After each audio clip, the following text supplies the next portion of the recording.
Ganisoko TV.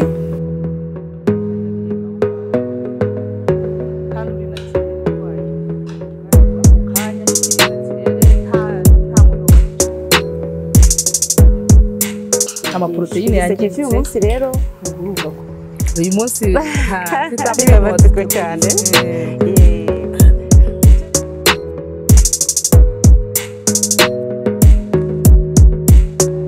Muraho neza abakunzi bacu twongeye kubasuhuza ari abahari ari abazaza uyu munsi twongeye twaje mumeze neza turabyizeye Chantal uraho ndaho ndashima Imana amakuru ni meza meze sawa rwose muri izi studio za Ganisoko ndumva ndi fresh ako kandi impamvu nkavuze abana bakunda kukavuga ngo mama umeze sawa nkumva ni byiza abakunzi bacu rero baragutegereje ngo basuhuze ndabashuje kandi nishimiye kubana nabo uyu munsi narimba kumboyeho gatoya yego ariko nababwiye ko tutazajyana kure buri gihe turi kumwe twarabyiteguye umva nta rungu igihe tuzaba turi kuri Ganisoko cyose yego uyu munsi rero turi kumwe nabo urakoze nabo twizeye yuko bari kutwumva ko badukurikiye ibiganiro byacu turabashimira comment buri gihe bagenda baduha ndibuka igihe kimwe Chantal nawe urabyibuka hari umuntu watubwiye ati mufite abantu bamwe mwitaho abandi ntimubiteho oya bose turabakunda ibintu byari byatangiye kuba nabi bamwe barekaramo ariko barakoze no kurekeramira abandi uyu munsi nabo dufite ukuntu tugiye kubitaho Chantal mu giseke bite uyu munsi rero mu giseke rwose nashatse kwita kuri babandi barekaramye abo ni abagabo uyu munsi nabo tubafitiye ibyiza kandi bibareba cyane kuko iyo baguwe neza turi kumwe nabo natwe tugubwa neza iyo barwaye kandi nabwo turababara si abagabo gusa harimo n'abasore yego uyu munsi turita ku bantu bafite ubwanwa abantu bafite ubwanwa tubarinda imiburu ukunda kuza mu bwanwa igihe biyogoshe wow ibyo bintu nkunda kubibona na abantu b'abagabo benshi ugasanga hagiye harimo utuntu tubyimbye niyo miburu ni imiburu uyu munsi uragira ngo tubiteho mu buryo bwo kubabwira ko iyo ndwara nayo dushobora kubafasha ntijibageraho tubabwira ikintu bashobora gukoresha kugira ngo birinde imiburu igihe biyogoshe kuko akenshi biza igihe bagiye nko mu masaro bamara kwiyogosha hanyuma ukazajya ubona harimo kuzamo utuntu tw'uduheri utwo duheri tukagenda tuvamo utuntu tunini tushobora no kuvamo amashyira ukabona byabyaye ikibazo kinini ukabona umuntu rwose yagize icyo bita infection cyane nizeye ko iyo ngingo izabashimisha kuko urabizi nyine abo bantu uvuze ubwanwa barabugira bakajya muri saro bakagira gute nizeye rero yuko bizabashimisha bazabitubwire muri comment rero twagiye uyu munsi rero twabateguriye nyine ibintu bashobora kwifashisha ibyo twita after shave cyangwa se n'indi miti bakoresha ku buryo nta muburu rwose usanga aho ubwanwa bwavuye igihe cyose ukoresha iyi miti ukunze kugira icyo kibazo birarangira ukagira mu maso hameze neza aho wogoshe rwose ugasanga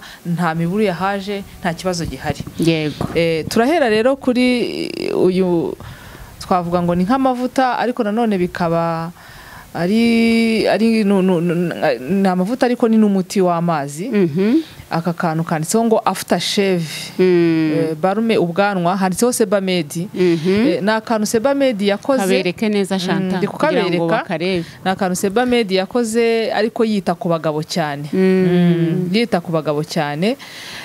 handitseho ngo for men ntago ari for women ntago ari ak'abagore muri make ubwo rero igihe amaze kwiyogosha barangije igikorwa cyo kumwogosha tuvuge akanakaraba mu bwanwa neza akahatunganya ahita asuka kano gati agasuka yenda nko mu ntoki sinzi niba uramfasha mikoro ndagufasha boss agasuka ni agati k'amazi umuntu arasukika agati k'umweru urasuka sinzi niba kuri kamera bizaba bigaragara ariko ngira ngo barabibona hanyuma yarangiza akakabyiringiza hahandi ubwanwa bukunze kuba buri hano gutya, akagenda ku buryo mbese iyo ugira gutya utsirimaho ni nko kugira ngo winjizemo wa muti winjiremo. Yego. Icyo gihe rero nta miburu ugira rwose, nta kibazo ushobora kugira na kimwe. Akambere tuberetse ni aka ngaka. Yego. Ni akagati. Urakifashisha rwose ugakora ibyo nkubwiye, ukaba wabikora mu gitondo na nijoro. Impamvu mvuze ayo masaha nuko ariyo masaha abantu bakunze kuba bari mu rugo. Uvuga ngo mu gitondo arabyuka agakaraba agahita agasigamo, ariko akabyiringiraho rwose ku buryo kinjiramo imbere. Yego. Kagenda kinjira mu ruhu hose. Iyo ubimenyereye nta kibazo cy'imibiri yongera kuza ku ruhu rwawe. Wawubona he? Uyu muti wawubona ahantu hose mu mafarumasi. Muri farumasi ibirimo, ndetse n'abantu bacuruza amavuta benshi baba bayifite. Nabonye Sebamed nazo basigaye bazifite, ariko cyane cyane muri za Kifarma, ariko farumasi nyinshi ziba zifitiye izi za aftershave. Yego. Za Sebamed. Umva rero abakunzi bacu b'abagabo badukurikira kuri Gana Isoko bazasharinga n'abandi ibi bintu bakabibona. Tubitayeho. Nta nubwo zihenda cyane. Ntabwo bahenda. Akandi rero nako kagurwa muri farumasi ni aka kanditseho tetracycline, ariko yo ku ruhu. Ugenda uvuga ngo ndashaka, ntago ari imwe yo mu maso. Hari iza ifite kava y'umuhondo cyangwa se ikaba ari n'umweru. Yego. Ariko iyi ngiyi uyu munsi nabonye naraye nkakuye muri farumasi, nabonye kaje ari orange. Urabona ko gasa na orange, ariko hari ibyo usanga aha hari orange ari umuhondo, cyangwa se akaba ari umweru. Yego. Uko bahindura kose, ariko wabuze uti ni mu tetracycline yo ku ruhu. Ntago ari yo mu maso, kuko hari nizo bashyira mu jisho mo imbere zivura amaso. Iyi ni yo ku ruhu, ni tetracycline dermique. Aka nako ni agati k'amavuta. Yego. Abantu bamwe na bamwe barakazi. Hari n'abafite ubuhamya twagiye tubiha benshi bakabikoresha. Yego. Kaba kameze gutya, hanyuma abantu bazi gupfundura amatibe, ngira ngo bose bukoresha kano kantu gapfumura neza. Hazamo agati k'amavuta kaba karimo imbere. Hanyuma nako icyo ukora umaze kwiyogosha nyine bagutunganyije nukuza ugasigamo mu gitondo na nijoro. Rimwe se inshuro imwe umunsi umwe? Oya, kuko ubwanwa bw'abagabo buriya ntibutinda kumera. Ushobora no kubikora iminsi 2 uba wirinze. Mu nyuma y'iminsi 4 abagabo baba bameze ubwanwa bwongeye bwaje bashaka kujya kwiyogoshesha. Nabonye bumera cyane impamvu. Biri mu bintu bibatwara amafaranga menshi. Tuzabaza abagabo impamvu ubwanwa bumera vuba. Kandi ngo butera icyaka. Banza rero mpamvu benshi bikundira agacupa. Ubwanwa ngo batera icyaka. Butera icyaka. Ngo si ukubeshyara. Ntabwo mbizi, tuzababaza. Cyangwa tubaze n'abacu. Tuzabaza. Ni ukuvuga ngo rero igihe ubikora usigaho winjizamo, umara umwanya rwose uhabyiringira aho wogoshe hose. Uhabyiringira neza, nta miburu namba ishobora kuza. Yego. Wihaye tage twavuga uti niyogoshe uyu munsi nimugoroba, n'intanda karaba, nimara gukaraba niyumutse mpite nsigaho. Yego. Ako wakoresha kamwe muri utu kose karakora. Ngo ni kamwe, ntabwo ari ngombwa kubikoresha byose. Ntabwo ari ngombwa kubigira byose. Ubwo twari tubonye rero iyi Sebamed, tubona na tetracycline dermique, hanyuma dusigaje undi umwe.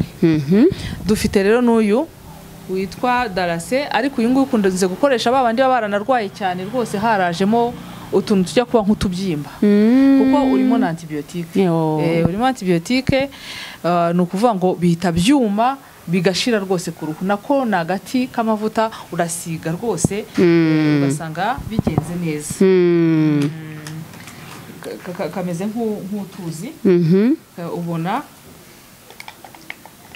undi gucugusa ni agati k'amazi, nako urapfundura uko bisanzwe, ugasuka ku ntoki, ukabyiringiraho rwose ahantu hose wumva hari ikibazo hose ukigira neza mu gitondo na nijoro. Ibi ngibi ni ibintu tutabeshya, kitwa Darase. Abantu muri farumasi zose ho niho bagakura honyine. Ni muri farumasi kuko ni umuti. Rwose ibi birakira. Twababwiye ko tuzajya tubabwira ibintu tuzi neza ko bikora. Nibyo. Turashaka abagabo badafite imiburu, badafite ibintu by'ibibyimba ahantu bogoshe. Nta mpamvu.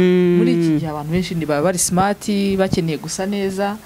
Ariko ni n'ubuzima bwiza. Ni n'ubuzima. Turashaka kubaha ibintu byabagirira ubuzima bwiza igihe babikoresha ni nabyo ni ibikoresho ni nk'ari ibikoresho by'isuku yego kuko iyo ufite ikintu kikubangamiye ku ruhu usanga utameze neza yego ubuzima butameze neza ariko no ku ruhu kumva ntiwiyumva neza turashaka rero ko abavandimwe bacu abaho basore bafite ubwo bwanwa abagabo bagomba kugubwa neza rwose wababwira mu kirero jana mva nababwira ngo bagerageze kuko wari ubitubwiye ushaka gushaka kimwe muri ibi bikoresho batweretse akaba ari cyo wakoresha kugira ngo wumve nawe uguwe neza n'icyaka kigende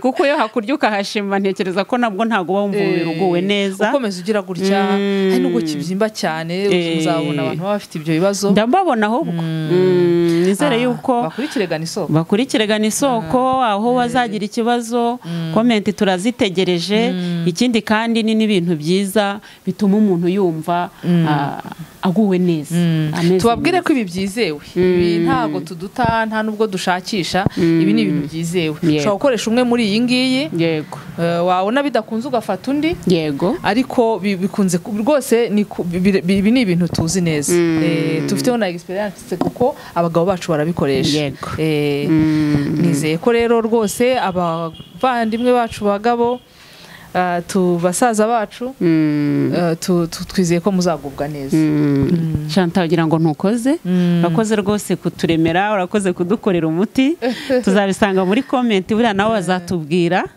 kandi tugushimiye iyo neza ukuntu wabatekereje oya kurigana isoko twavuze ko nta gutoranya ntabwo nibyo ivangura oya buri wese agomba kwibonamo kandi neza yego tubitayeho rero turabashimiye rero nawe rwose turagushimiye ko wabatekerejeho kandi twaba twizeye yuko nabo ibindi bumva bakeneye inama ibitekerezo ni karibu pe murabona ko tugenda dusubiza komenti zanyu bivuze yuko ibitekerezo muduha tubiha agaciro ko muraba agaciro kuri twebwe tubafite umuryango munini cyane tukaba tubasezeho rero mukomeze kugira ibihe byiza kandi n'ubutaha ni akazoza kuko abarundi bavuga ngo ni akazoza ibarinde Gana Isoko TV